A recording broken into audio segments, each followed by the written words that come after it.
So what we have here is our automatic locking system for our bike rack. I have my student ID here. I'm going and check out a bike.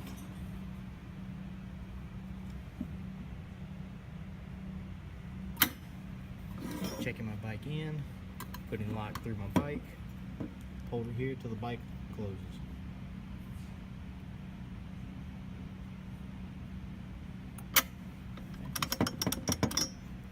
No one's stealing your bike.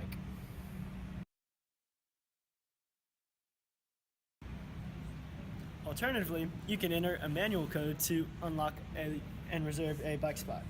So, I just come up to the screen, hit pound, and then start typing in my number. I'm going to be creative and use all 5s. Once I get to 10 characters, I hit pound to enter my code. It asks if I'm satisfied with the code. I hit yes. Then, checking for open locks, assigning you a lock. You have 10 seconds to access your lock. Opening lock. Boom! Open. My bike is now safely stored inside a better bike lock. Then, after 10 seconds, the lock will close,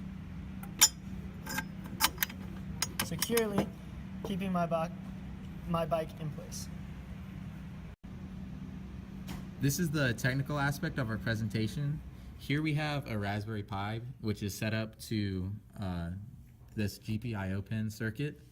And the purpose of this is to use the GPIO pins to power a relay system, which will power our linear actuators.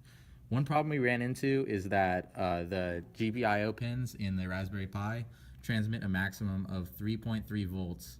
So to go around this, we hooked it up to an Arduino in which we set the reference value of the Arduino analog inputs to 3.3 volts.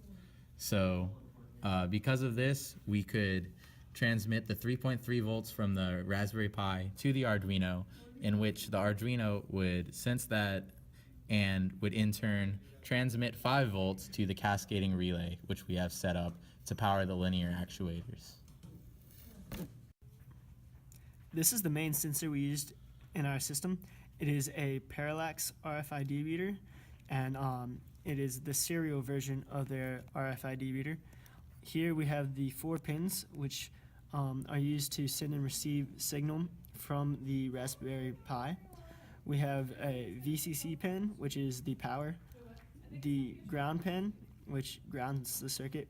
This enable pin allows us to turn the reader on or off using one of the GPIO pins on the Raspberry Pi, and then the serial out is the signal that the parallax reader sends to the Raspberry Pi. Now, because the reader is powered over 5 volts, we need to reduce the voltage that it sends back to the GPIO pins since they operate at 3.3 volts. So we used a voltage divider circuit where we have a 3,300 ohm resistor grounding it, and then to reduce the voltage, we used a series of resistors, one of which is 1100 ohms and the other is 620 ohms, and this blue wire connects it to the RXD input pin on the Raspberry Pi. RXD stands for receiving, the receiving pin.